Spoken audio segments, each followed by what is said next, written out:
నేను మా ఆవిడ బస్ టికెట్ దర్శనం బుక్ చేసుకోవాలంటే ఎక్కడికి వెళ్ళకుండా సింపుల్గా ఏం చేస్తాను తెలుసా అండి? ఏం చేస్తారు? ఎన్టీఆర్ వైద్య సేవ కార్డు ఉందా అని నన్ను అడిగారండి. నేను ఏం చేస్తానో తెలుసా? హాయ్ చెప్తాను. ప్రపంచంలో ఎక్కడా లేని విధంగా ఆంధ్రప్రదేశ్ ప్రభుత్వం మనమిత్ర వాట్సాప్ గవర్నెన్స్ విధానాన్ని తీసుకొచ్చింది. మీరు ఏ పనిలో ఉన్నా, మీకు ప్రభుత్వంలో ఏ సేవ కావాలన్నా వాట్సాప్ లో 9552300009 నంబర్ కి హాయ్ అని పెట్టండి. కావాల్సిన ఆప్షన్ ని సెలెక్ట్ చేసుకోండి. ఇక హాయిగా మీ పనులు చేసుకోండి. ప్రజల చేతిలోనే ప్రభుత్వం, ప్రజల చేతిలోనే పాలన. ఇది ప్రజా ప్రభుత్వం. ఇందిరమ్మ ఇండ్లపై అధికారులకు సీఎం రేవంత్ కీలక సూచనలు చేశారు. ఈ పథకం కింద మొదటి దశలో అత్యంత నిరుపేదలకు, అర్హులకు మాత్రమే గృహాలు కేటాయించాలన్నారు. పారదర్శకంగా నిరుపేదలకు న్యాయం చేసేలా పథకం లబ్ధిదారుల ఎంపిక ఉండాలన్నారు. గ్రామ స్థాయిలో ఏర్పాటు చేసిన ఇందిరమ్మ కమిటీలు అత్యంత జాగ్రత్తగా పనిచేయాలని సీఎం అన్నారు. కమిటీలు తయారు చేసిన అర్హుల జాబితాను తహసీల్దార్, ఎంపీడీఓ, ఇంజనీర్లతో కూడిన మండల స్థాయి బృందం క్షేత్రస్థాయిలో స్వయంగా తనిఖీ చేసి ధృవీకరించాలన్నారు ముఖ్యమంత్రి. ఒకవేళ అనర్హులకు ఇండ్లు కేటాయించినట్లు తెలితే వెంటనే ఇందిరమ్మ కమిటీకి తెలియజేసి ఆ స్థానంలో అర్హులైన వారికి గృహం మంజూరు చేయాలని ముఖ్యమంత్రి సూచించారు. పథకంలో ఎలాంటి అవకతవకలకు తావు లేకుండా చూడాలని ఆదేశించారు. మంత్రి పొంగులేటితో కలిసి సీఎం రివ్యూ చేశారు.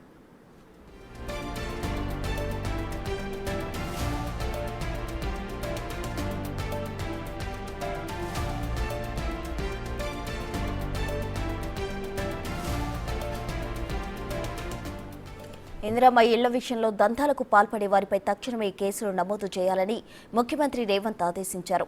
అనర్హులు ఇండ్లు నిర్మించుకున్నట్టు తెలిస్తే చట్టపరమైన చర్యలతో పాటు వారు పొందిన నిధులను వసూలు చేయాలన్నారు.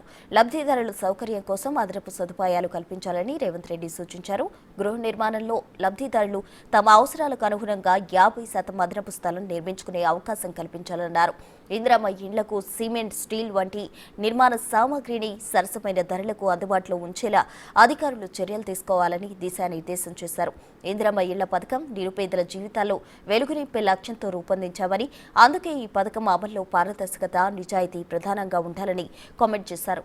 అర్హులైన వారికి మాత్రమే ఈ గృహాలు దక్కేలా చూడాలని ముఖ్యమంత్రి అధికారులకు చెప్పారు.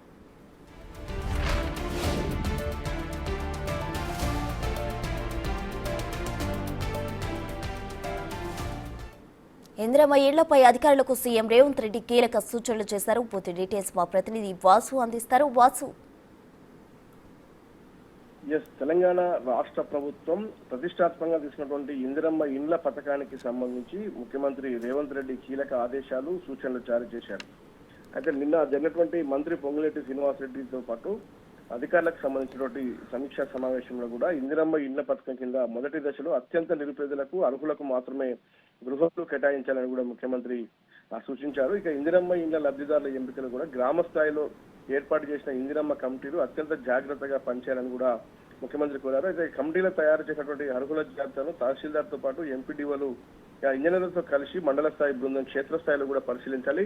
కేవలం అర్హులకు మాత్రమే ఇండ్లు దక్కేలా చూడాలి. ఒకవేళ అనర్హులకు ఇళ్లు కేటాయించినట్లయితే వెంటనే ఇందిరమ్మ కమిటీ తెలియజేయాలి. ఆ స్థానంలో అర్హులైన వారికి గృహాలు కేటాయించాలని కూడా ముఖ్యమంత్రి, అంటే ఇది అత్యంత పారదర్శకంగా ఇందిరమ్మ ఇండ్ల పథకం ముందుకు సాగాలని కూడా ముఖ్యమంత్రి సూచించారు. లబ్ధిదారుల సౌకర్యం కోసం అదనపు సదుపాయాలను కూడా కల్పించాలని కోరారు. గృహ నిర్మాణంలో లబ్ధిదారులకు తమ అవసరాలకు అనుగుణంగా 50% అదనపు స్థలాన్ని నిర్మించుకునే అవకాశం కల్పించాలని కూడా అధికారులు సూచించారు. ఇందిరమ్మ ఇండ్లకు సిమెంటు, స్టీల్ వంటి నిర్మాణ సామాగ్రిని ఏదైతే తక్కువ ధరలో వచ్చే విధంగా అధికారులు ఏర్పాటు చేయాలని కూడా కోరారు. అయితే ఇందిరమ్మ ఇండ్ల పథకం నిరుపేదల జీవితాల్లో వెలుగులు నింపే విధంగా ఉండాలని కూడా ముఖ్యమంత్రి ఆకాంక్షించారు. అయితే ఈ అమలుకు సంబంధించి పారదర్శకత, నిజాయితీ ప్రధానంగా ఉండాలని కూడా ముఖ్యమంత్రి అధికారులకు చెప్పడం జరిగింది. అర్హులైన వారికి మాత్రమే ఈ గృహాలు దక్కేలా చూడాలని ముఖ్యమంత్రి నిన్న జరిగినటువంటి సమీక్ష సమావేశాలు కోవడం జరిగింది. అంటే ఇందిరమ్మ ఇళ్లకు సంబంధించి గ్రామాల్లో ఎవరైతే కనీసం ఉండటానికి ఇల్లు లేకుండా ఉన్నటువంటి వ్యక్తులు ఎవరున్నా సరే ప్రతి ఒక్కరికి ఇల్లు దక్కే విధంగా ఎవరైతే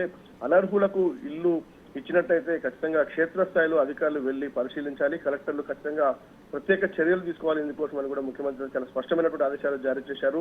ఇకపై ఇందిరమ్మ ఇళ్లకు సంబంధించి కూడా ప్రభుత్వం ఏదైతే ఏ లక్ష్యంతో పనిచేస్తా ఉందో ఆ లక్ష్యం నెరవేరే వరకు కూడా అధికారులు నిక్కచ్చిగా పనిచేయాలని ముఖ్యమంత్రి అయితే ఒక కీలకమైన ఆదేశాలు నిన్న జరిగినటువంటి మంత్రి పొంగులేటి శ్రీనివాసరెడ్డి తో పాటు ఆయన నివాసంలో జరిగినటువంటి ఒక సమీక్షలో కూడా ఉన్నతాధికారులందరూ పాల్గొన్నారు. ఈ ఇందిరమ్మ ఇండ్ల విషయానికి సంబంధించి ఖచ్చితంగా ప్రభుత్వం చాలా పారదర్శకంగా ముందుకు పోతుందని ముఖ్యమంత్రి మరోసారి అధికారులకు తెలియజేయడం జరిగింది.